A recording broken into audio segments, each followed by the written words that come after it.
عن أبي الجوزاء says قال قلت لابن عباس, he says that I said to Ibn Abbas رضي الله عنهما, ويل لكل همزة لمزة, I recited the ayah, من هؤلاء الذين يذمهم الله بالويل, who are these people that Allah condemns with wail?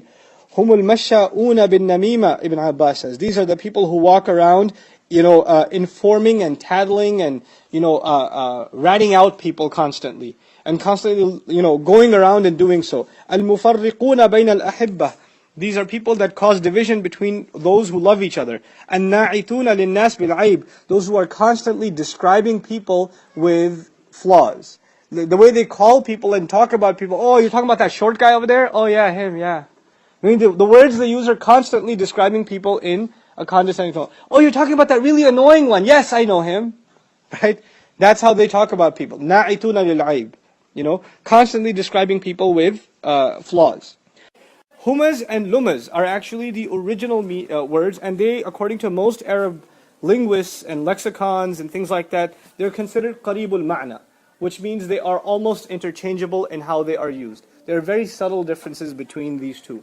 Imam Razi quotes Ibn Abbas radiallahu anhu as saying that humaz is behind the back, while lumaz is in the face.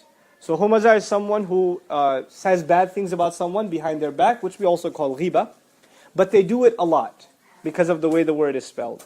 And Lumaz is someone who insults them in their face. By the way, this is important to note for the reason the previous surah was dedicated to get your mind concerned with the primary concern, which is innal insana lafi khusr. And the primary remedy of you getting out of trouble, إِلَّا الَّذِينَ آمَنُوا وَعَمِلُوا الصَّالِحَاتِ وَتَوَاصَوْا بِالْحَقِّ وَتَوَاصَوْا بِالصَّبْرِ. That's what you're supposed to be concerned with. When those concerns go away, then your mind travels to these other things. And instead of finding flaw in yourself, you start finding flaw in others. Actually, I think it's Mufti Muhammad Shafi, he quoted an Urdu poem in describing this attitude of a person of weak character who fails to see their own weakness, and the only way they can find to cover their own weakness is to constantly find weakness in others. That's the best way they can cover up their own weakness. So he wrote, I'm just going to cite one part of the Urdu poem, don't get too happy. Auron ki azmat kya jane, kam zaf jo insa hote hain. What that basically means is, how those who are low of character themselves, how can they ever appreciate the goodness of others? All they see in others are flaws. When a person, all they see in others is flaws, either to their face or behind their back, you know what that means? They themselves are of a low character. They don't see the good in people, they only see the flaws in people. And that doesn't speak of the other more than it does of their own selves. May Allah protect us from such attitudes.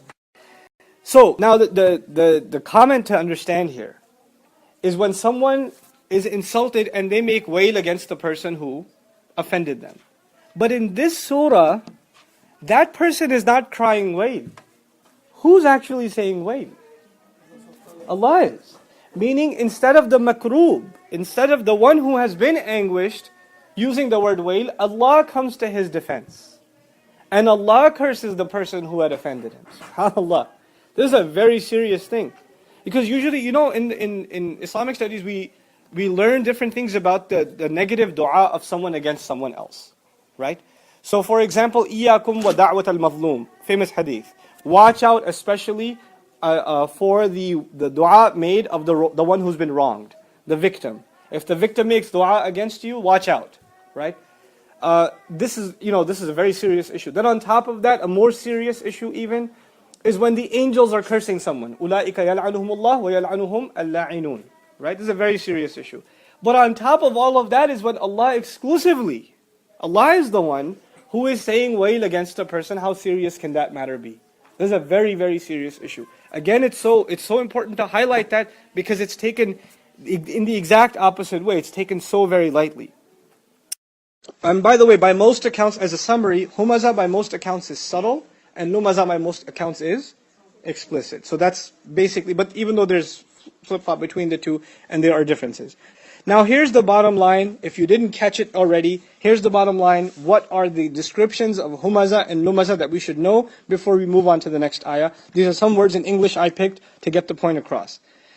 Anyone who is condescending, arrogant, insensitive, critical, backbiting, self-indulged, harsh, disrespectful, inconsiderate, vulgar, irreverent, conceited in one's speech, in one's attitudes, or in one's body language.